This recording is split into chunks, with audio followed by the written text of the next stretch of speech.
What if everything you believed about your perfect marriage turned out to be a lie? How would you cope if a single moment shattered your entire world? My wife and I have been together for 29 years, married for 26.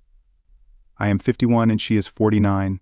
We have 2 grown kids, a 24-year-old son and a 22-year-old daughter. We met in college, fell in love, got married, and built what I thought was a strong, happy marriage. We shared many activities, communicated well, and tackled issues together. Our careers thrived with mutual support. Our intimacy was still passionate, even if not as frequent as in our younger years. She works in it, and I run a landscaping company that employs 75 people, a business I started after graduation. Since COVID, she has been working from home more often. We talked about me stepping back from daily operations and are going part-time so we could travel and spend more time together now that the kids are grown. Looking back, I saw no red flags, no secretive texting, no guarding her phone, no changes in how she dressed, no odd behavior, no unexplained nights out with colleagues. She would go out with friends or family, and someone would always tell me I should have joined. I enjoyed her having her own time while I enjoyed solitude in my workshop. She always came home early, so when everything fell apart, it was a complete shock. Last week I planned a surprise anniversary weekend. At a friend's romantic bed and breakfast during the winter festival. I left work early to surprise her and told her to pack for a trip. As I pulled into the driveway, I saw an unfamiliar car. My gut told me something was wrong. I sat there hoping I was mistaken, but my instincts screamed otherwise. I sat there contemplating. Should I leave and confront her later? Pretend I did not see anything? I was shaking so much I could barely see. When I face tough situations at work, I tell myself to man up and deal with it. Suddenly my shaking stopped, and I felt oddly calm, even though I was a mess inside. I quietly entered through the back door, and my black lab was lying there looking sad, not his usual excited self. I love that dog. He stayed put as I tiptoed up the stairs. As I reached the top, the sounds from our bedroom became clear. I approached the door, swung it open, and there he was, her boss on top of my wife. I paused for a moment before shouting, "Surprise." The chaos that followed would have been funny if it were not so heartbreaking. He rolled off, trying to escape, but got tangled in the sheets. My wife kept shrieking, "Oh my God," while trying to cover herself, but she could not because he was still tangled up. Eventually, he freed himself and started searching for his clothes, which were on the other side of the bed. It hit me that they were in the same spot where mine usually landed. I grabbed his clothes before he could. My wife was sobbing, repeating, "I am so sorry." I backed up to the door and stood there while he stood next to the bed, naked. I grabbed the large armchair from the corner, dragged it to the door, and sat down. He asked for his clothes, but I refused and tossed him my wife's robe hanging on the door. He started to approach me. Now, even at 51, I am in good shape. At 6 feet 3 inches, 240 pounds, years of gym workouts and landscaping work have kept me fit. I looked at him and warned, "If you come any closer, it will not end well for either of us. You will end up in the hospital and I will land in jail, so how about you just take a seat?" My wife was now weeping into the pillow, and he sat down. After an awkward silence, he asked, "What now?" I responded, "I honestly do not know." My wife's crying had subsided a bit, and she sat up. Eventually I pulled out my phone and declared, "You are both going to spill everything while I record it." They exchanged glances and my wife asked, "What do you mean by everything?" I replied, "Exactly that. Everything. How it began, how long it has been going on, when, where, hotel stays, dinners, the works, everything." My wife insisted this was the only time, to which I shouted, "Bullshit. There is no way you would be comfortable enough to bring him into our bed if this was not a long-standing affair. If you lie to me again, I am walking out that door and seeking a divorce attorney." She broke down crying again. For the next 10 to 15 minutes, the truth came out. It had been going on for over 9 months. It started with him flirting with her until he invited her to lunch, and she accepted. A few drinks later, they ended up in a hotel. She came home to me that night as if nothing had happened. She insisted it was tearing her apart, and she wanted to confess but did not know how. Once more I called her out. If it was tearing you apart, you would not have continued it so easily. They even attended a week-long work conference that I used to go to with her. She told me company policy had changed and spouses were no longer allowed. I pocketed my phone and the room fell silent again. Then an idea struck me. I rummaged through his clothes for his phone and asked for his passcode. Surprisingly, he gave it to me. I started looking through his phone. I found some photos of a woman I assumed was his wife and asked her name, Carol. She was quite attractive, though not as stunning as my wife. I told him this as I found more pictures of children. It turns out he has 3, and finally a family portrait of all of them. I held up the phone and remarked, "A lovely family. Why would you risk it all for a fling with my wife?" His response, "What do you mean risk it all?" Me. "Do you really think Carol will not find out? How would she find out? I'm about to call her right now." He stood up and protested. "No, you cannot." My wife screamed, "Please do not do this to him." I snapped, "Do not do this to him.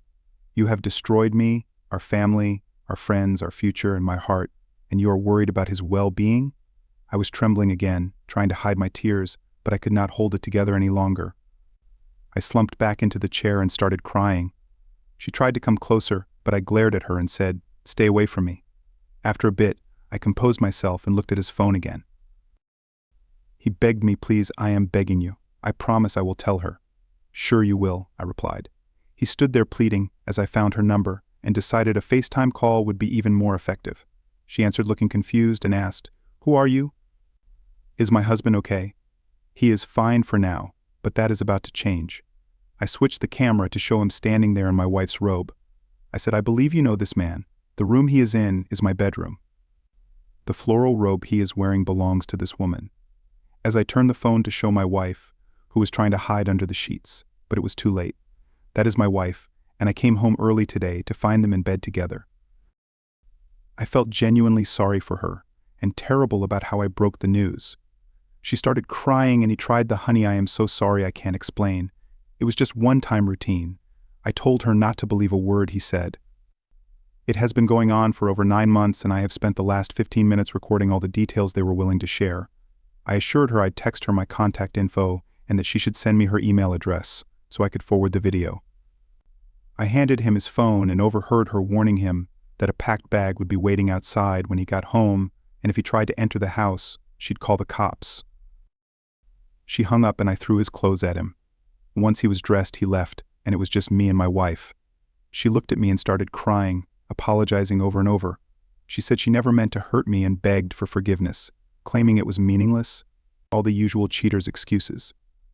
I stared at her and told her to pack her things and get out of my house. I headed downstairs and poured myself a drink. I was sitting on the sofa when she came down the stairs. She started to approach me and I said, "Just stop." She asked if we could talk about it. And I responded, "Maybe, but not now." I told her it was going to be very hard not to see a divorce attorney, and she started crying again. She looked like she was about to say, "I love you," but I interrupted, "Don't you dare say those words right now, because I don't think I'll ever believe them again." She cried even more as she walked out the door. Watching her leave, my entire world collapsing, I broke down and fell to the floor, shaking and crying uncontrollably. I don't know how long I lay there, but eventually I managed to sit up, still crying. I called my best friend. I tried to speak, but the tears kept coming, and I couldn't get the words out. He asked what was wrong, but I couldn't answer. He asked if I was at home, and I managed to grunt a yes. He said he was on his way. Half an hour later, he was in my living room. I was still in tears. I handed him my phone with the video open, and he started watching. I couldn't bear to hear it again, so I went to make us both a drink. He came into the kitchen, took my drink away, and poured them both down the sink, saying, "This isn't going to help you." He insisted I couldn't stay there alone tonight, and told me to go upstairs and pack a bag. I came back downstairs and he had my lab on a leash. We headed to his place. For those of you who commented on how great my friend is, his name is Dan, and I couldn't agree more. Our families are close. Our children are friends. And we used to go on family camping trips together. Over the years, his wife Terry and my wife became close friends, which is relevant to what happened next. As we drove to his house, I was silent and Dan was getting angrier. When we arrived, he walked in and asked Terry, "Did you know?" She looked confused and said, "No, what?" He raised his voice, "Did you know?" I stepped in telling him to calm down and reminding him it wasn't her fault. He realized he was out of line and apologized to Terry with a hug. Now completely bewildered, Terry took my phone from Dan, who said, "Show her." I took my dog outside, not wanting to hear it again. When it was over, Terry came out in tears and gave me a long, comforting hug. She took my hand and we went back inside. The three of us spent the next hour or so talking and crying. My phone kept buzzing. It was my wife. I ignored the calls and deleted the text without reading them. Then my son called. He was curious about what was going on because his mom was at his place with his wife, saying I kicked her out. I asked him, "Did she tell you why?" He said no. I told him to hand her the phone. She needed to explain. He asked why and I said I'd send him the video. She didn't. Then hung up. About 10 minutes later my son called back, sobbing, only able to say WTF repeatedly. I shifted from being upset to comforting him, assuring him it would be okay and that none of this was his fault. He calmed down and asked if I was all right, to which I replied tearfully, of course not. He finally said his mom would be staying the night and quickly ended the call. My phone rang again. This time it was my daughter. I had forgotten I asked her to look after the dog while we were supposed to be away. She was wondering where Cooper, my lab, was. I told her plans had changed and we weren't going, but she could still stay at the house. Neither of us would be home tonight. She asked, "What do you mean neither of you? Where are you?" I told her I was at Dan and Terry's, and her mom was at her brother's. She insisted, "Dad, tell me what's going on." I said, "I can't right now. I'll come by the house tomorrow and we can talk then." She kept pushing, but I kept refusing. Eventually she gave up and ended the call. I knew what her next call would be. I texted my son to give him a heads up. Then I called my wife, asking if she was ready to tell our daughter, or if I had to do it. She just cried. I hung up. After half an hour there was a knock at the door. Dan let my daughter in. Seeing me in tears, she rushed to me, and we both broke down in a tight embrace. She didn't know why we were so emotional. When we managed to regain some composure, I called my wife again, telling her our daughter was with me. Once again, I asked if she was ready to break the news or if I should put her on speaker. My daughter chimed in, asking her mom to clarify what she needed to reveal, but all she heard was more crying. So I decided to step up and end the call without revealing anything. I then dropped the bombshell. "I found out today that your mother has been having an affair for the past 9 months. Just when I thought my pain couldn't get worse, the look of hurt on my little girl's face brought me to my knees. She was shaking, too shocked to even cry. I was on the floor, a sobbing wreck, unable to move. I felt like I had let her down when she needed me most. I couldn't even muster the strength to move. Terry, with tears in her eyes, rushed over to comfort her, promising her that things would eventually be okay. Dan was also shedding tears. Like I mentioned, our families are close-knit. She finally released a heart-wrenching cry that will haunt me forever. I finally gathered myself and went to embrace them both. We eventually found our way to the couch, lost for words. I asked my daughter if she was going to be all right. She looked at me and said, "Dad, don't worry about me. Are you going to be okay?" I managed to croak out, "I'll cope." She asked if she could take Cooper with her to the house, and if her fiancé Tim could come stay there. Naturally, I agreed. I was relieved she wouldn't be alone. After she left, Terry was furious, saying, "I can't believe she did this," and called my wife every name under the sun. She calmed down and grabbed her phone, saying she was going to call her. Looking at me, expecting me to object, I told her go ahead but put it on speaker. So she called, exchanged small talk, and finally told her that Mike, that's me, had called Dan in tears after she left the house. And now I was staying there. Terry knows everything. My wife starts crying again as Terry loses her temper. "What were you thinking? How could you do this? Why didn't you come talk to me before you went down this path? If something was wrong, why didn't you talk to Mike? You know how understanding he is. Do you realize how many people you've hurt? Our daughter just left here. And I can't even describe the look on her face when Mike told her, 'Dan and I will never see you the same way again.' How could you be so selfish?" More sobbing from the other end with my wife repeating how sorry she is. Terry just listens to her cry. After a moment I ask Terry to hand me the phone. "Ashley?" No answer. I call her name again. "Ashley?" She finally responds, "Yes, babe." I retort, "You've lost the right to call me that." More sobbing from her end. "I just want to know, what are you truly sorry for? If I hadn't come home early, would you have realized the gravity of your actions? Or would you have continued sleeping with your boss after our trip?" More crying. "You're not really sorry for the people you've hurt, including your boss's family. You're just sorry you got caught." I end the call. Dan, Terry, and I talk a bit more while my phone keeps buzzing non-stop. I try to sleep but can't. In the morning I ask Dan to drive me home. Give Terry a hug and tell them both how much they mean to me. I tell Dan I plan to go to my cabin for some alone time. He agrees that it's a good idea. As we're driving, I notice a message from my wife's boss's wife among the many notifications on my phone. She thanks me for the information and gives me her email address. I forward her the video and offer to talk if she needs to. It might help both of us. I pack up quietly, careful not to disturb Darlene and Tim. As I'm loading up the truck, I grab a couple of my .22 rifles. Dan questions me and I explain. "You know I usually do some target practice up there." "Not this time," he counters, taking them away. Cooper hops in and off we go. When we arrive about 2.5 hours later, I open up the cabin and start a fire in the fireplace. Cooper and I take a walk in the woods. It's somewhat soothing, but not completely. My son calls to check on me and I tell him where I am. I say if his mother wants to stay at the house, that's fine. But she needs to leave before I get back. He agrees.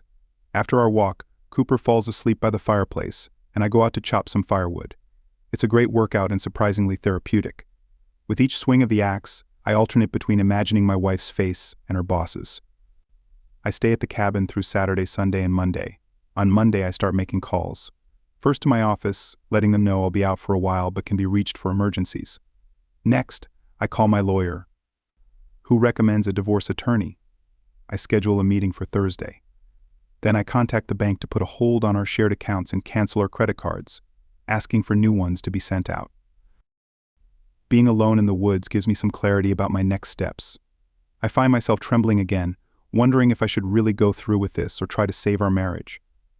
After I get home, I find this subreddit and start reading other people's stories. It helps, but only a little. Midweek, I go to the office and talk to my HR manager. We have a close professional relationship that's about to get more personal. I explain the situation and ask for advice on how to handle their company. She advises me to talk to my lawyer first. She asks if I'm going to get tested and recommends a doctor. I make appointments for Thursday. I meet with my new lawyer and show her the video. This time I can actually listen. She shakes her head and says, "Why do people do such stupid things?" It turns out she has no tolerance for cheaters. Her husband cheated on her, and it was so bad she switched her practice to divorce law. She reassures me that everything will be okay, and I sign a contract with her. I ask about informing the other spouses in the boss's HR, and she says we should wait. Meanwhile, I've had a meeting with my wife.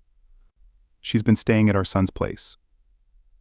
At least she understands I need space and wasn't at the house when I returned. I've been sleeping on the couch because I can't bear to go into our bedroom. When I need something, I grab as much as I can to minimize the number of times I have to go in there. Thank you for sticking with me this far. It took forever to type this out, and writing about my daughter had me in tears for hours. I'll provide another update next week. Once again, I want to express my deep gratitude for all the advice and support I've received from this community. I owe each and every one of you more than I can ever repay. All I can do is say thank you and try to respond to all the comments. The support and encouragement have been incredibly helpful. Many of you have commented on the strength I showed during the confrontation, but right now I feel anything but strong. I'm just going through the motions. All the advice has been excellent and is helping me move forward. The reason for this post and my original one was because I needed help, and I got plenty.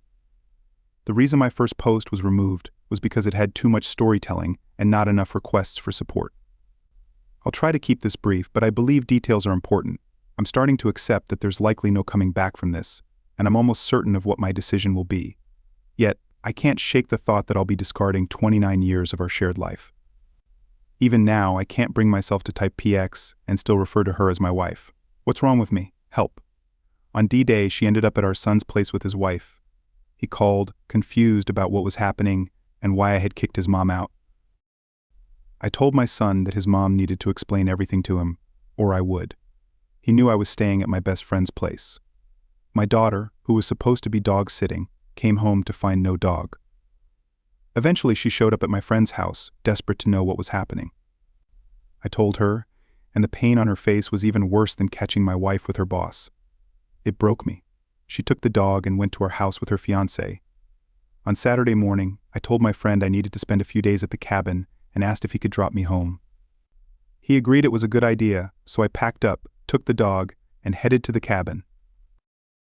I spent time walking in the woods and splitting firewood. It was a good workout and helped clear my mind. I stayed until Saturday, then drove home on Monday. I started making calls to the bank, credit card companies, and a lawyer I use for business matters. He recommended someone whom I called and met on Thursday. I played her the recording. She was confident, and I hired her. I asked about informing my wife's boss in HR, and she suggested we wait. Now I'm home, sleeping on the couch. I can't bring myself to go into the bedroom except to get clothes. On Friday, my son called and said his mom couldn't stay with them anymore. It was causing tension with his wife. Could she come back home? I hadn't spoken to my wife since D-Day. Reluctantly, I agreed. She returned on Saturday, and I went back to the cabin. It was freezing, but I managed. On Monday, I went straight to the office. Everyone loves my dog, and he gets spoiled there. I finally went home on Monday night. When I saw my wife, all I could see was her with her boss on D-Day. I don't think I'll ever get past that. Any suggestions? We didn't speak. I changed and went to my basement office to keep busy. Eventually, I watched TV in the basement. She came down and asked if we could talk. I told her I wasn't ready yet and asked her to leave me alone. While she was there, I fell asleep in the recliner.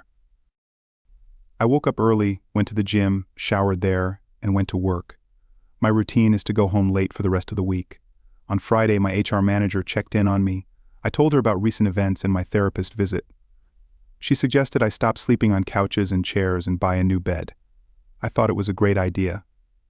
I withdrew half of the joint account funds, which was my wife's share, and bought a new bed. The delivery was scheduled for Saturday. I waited at the office for the call that they would be there in 30 minutes. I stopped to pick up a couple of subs for the delivery guys and waited nearby. When they arrived, I met them, treated them to lunch, and gave each of them $1.25. Do me a favor. I asked them not to haul away the old mattress and to come back later to pick it up. I asked them to lean it against a tree near the street. They looked puzzled. And I told them to give me 5 minutes and come in. They would understand. I thought about burning the old mattress in the driveway, but decided against the cleanup. I went upstairs and stripped the bedding. While doing this, I decided to make a statement. I took a can of blaze orange spray paint and wrote, "Wife cheated on me in our bed," in big letters. The guys came in, and my wife asked what was happening.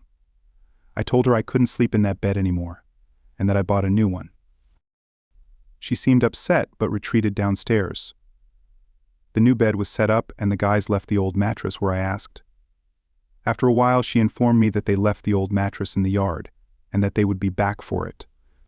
I responded, trying to keep a straight face. I don't think she realized yet, but the entire neighborhood certainly did. On Valentine's Day, she tried to be romantic and initiated intimacy. I rejected her, saying I wouldn't take her up on the offer, even if she were the last woman on earth. She argued that we don't just have sex, we make love, her voice full of distress. I countered that we haven't made love since she started sleeping with her boss. She looked shocked. Did she think I'd forget? I can't understand her thought process. I decided it was time to talk and asked her to sit in the living room. I asked what she wanted to do. Should we try to mend things, or should we divorce and move on? I'm not sure why I even suggested trying to fix it. I guess I'm struggling with the idea of throwing away 29 years. Please convince me otherwise. She said she was willing to do anything to make things right and begged for my forgiveness. I told her she needed to confess to everyone in our family, starting with her parents and my mom, including the details of how I found out. Our kids don't know this part yet. They're visiting tonight. I'll update you on how that goes. That's where I'm at now. I'm still in shock and constantly fighting the urge to confront her boss. I need advice. When will things start to get better, or is this my new reality? Update. That evening, my dad passed away 3 years ago. Her parents, her sister and brother-in-law all came over. We all settled in the living room, and I made sure to sit as far away from her as possible. Everyone started with comforting words like, "What's wrong? We love you. Everything will be okay." Thinking someone was seriously ill. I glanced at her and said, "This story isn't going to tell itself." Her dad looked at me, and I could tell he sensed something terrible was coming. To her credit, she tearfully confessed everything, including how I walked in on her and her boss in our bed. After a long, uncomfortable silence, she pleaded, "Somebody say something." I responded, "What are they supposed to say? That you're a terrible person? That you've hurt me more than you can imagine? Ripped my heart out? Thrown away 29 years and ruined our family? Not to mention the damage you've done to his family. Was the sex really worth all that? I just kept going, letting all the anger, hatred, and betrayal I'd been bottling up pour out. I didn't know I could be so harsh. Her mom finally said, "That's enough." My wife agreed she deserved it all and ran upstairs crying. Her mom tried to follow, but her dad said, "No, leave her alone. She needs to suffer for a while before this can get any better." We chatted for a bit. They offered their support and told me if I needed anything, just ask. I told them I've been seeing a counselor and think I'll be okay, but appreciated their offer. I said that despite everything, I still love her, and she's going to need them more than I do. I went to bed and slept better than I had since D-Day. The next morning before I left, I went into the guest room and saw she hadn't slept and had been crying all night. For the first time since D-Day, I believed the gravity of what's happening had finally hit her.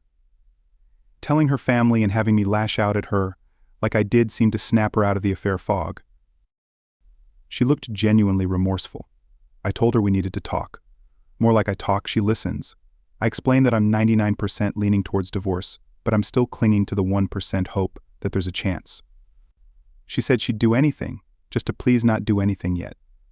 I reminded her of a story I told her when my dad died. When I was 17, my dad shared some wisdom with me. You'll face tough times in life, but how you handle them speaks volumes about your character. Never make crucial decisions when you're upset. At the time, I brushed it off with a casual, "Yeah, Dad, whatever." I started to tear up as I said how much I wish you were here, so I could tell him that I was really listening. She got up and hugged me. I didn't reciprocate, but it felt comforting, which unnerved me. She sat back down, and I told her she needs to move out. I can't heal if I see her every day. We need to go no contact. She agreed and asked what else she could do. I told her I was too emotional to think straight now, but would let her know. On my way to work, I called my lawyer and arranged to meet her that day. She was free, so we met for coffee. I updated her on everything, the 99% versus 1% dilemma, etc. I asked her to prepare divorce papers in case I decided to proceed. She suggested that if I could afford it, I should find an apartment for my wife and pay the first month's rent. This would demonstrate good faith if things went to court. I agreed, and she said she'd have something for me to review by Monday. I called a real estate broker we've worked with over the years, explained the situation and what I needed. He referred me to a rental agent. The agent found a suitable place, and I met with the property manager to pay for the rest of February, March, and the deposit. When I got home, I told my wife about the apartment, what I'd paid for, and that she needed to meet the manager and sign the lease. It's a 6-month lease, which seemed like a plus. She was surprised by how quickly I'd acted. I told her that I needed her not to come home from our son's place. While she was gone, I arranged for movers to come on Saturday.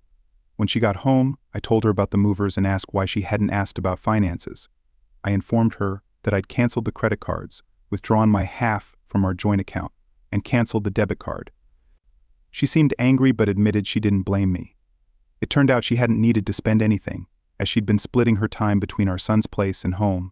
She also revealed that she'd requested a leave of absence from work due to personal issues. They allowed her to take her paid vacation first. On Friday, I told her she could take whatever she needed for the new place, just leave me some essentials and nothing from the basement or any family heirlooms, and my new bed. I also told her I was open to marriage counseling. She should find 3 different counselors, and I'd choose the one I thought was best. I left early on Saturday morning and returned to a half-empty house, including the TV. That's okay. I wanted a bigger one anyway. My friend still had my liquor, so I stopped by to pick up my favorite bourbon and enjoyed a glass while typing this. Sorry this was so long. Thanks for reading this far. Tomorrow I'm hitting the gym, making my favorite chili, buying a new TV. I'm sure I'll have more to post in the future. Thank you.